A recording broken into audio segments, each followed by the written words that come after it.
By now, you've probably seen this AI extinction risk statement that was signed by about 400 executives and a bunch of academics.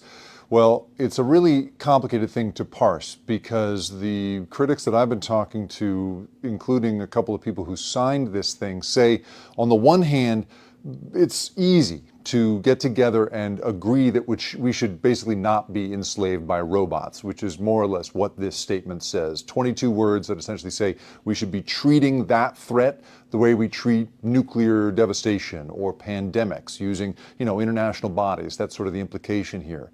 But in the short term, we are not agreeing on even some really basic things like, should you be deploying, largely beta systems across huge swaths of the population, right? If a thing like ChatGPT continues to lie to us about stuff, should we really be letting people use it so widely that students and now even lawyers are coming to use it and deploy it in their work, right?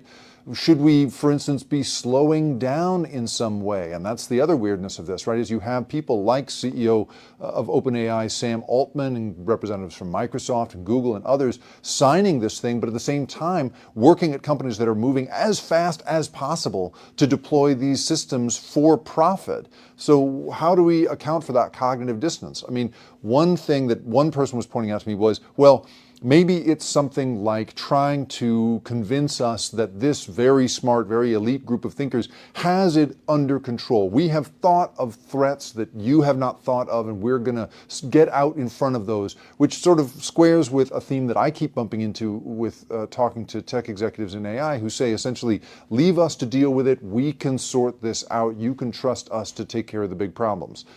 But there's also, of course, the sort of strangeness of a statement like this, in a way, also establishing that AI is here and creating this idea that it's landed, it's out of the bottle, and it's got to be sort of dealt with, as opposed to thinking of it as something that we have voluntarily deployed for profit as a bunch of companies, and that we could conceivably regulate it, slow it down if we chose to. There is, of course, no national regulation effort right now. People are really just starting to get their minds around it. Meanwhile, China has about 6 years of regulations under their belt. I mean, since 2022, you have had the right in China to, in theory, turn off algorithmic recommendations and, challenge it when you don't get a job because a piece of AI decided you didn't deserve it, right? Those sorts of regulations are in place in other countries, even in a country like China. Here in the US, it's still wide open, and you have this moment when several hundred signatories put their names on this explosive statement, obviously crafted to gather the most attention possible. And it really sort of distracts us sometimes from thinking about the short-term stuff that people are not yet agreed on. The people I speak to basically say, don't be distracted by that. Let's focus on how we're actually going to regulate this stuff for real, not just in the sort of sci-fi way that this statement suggests.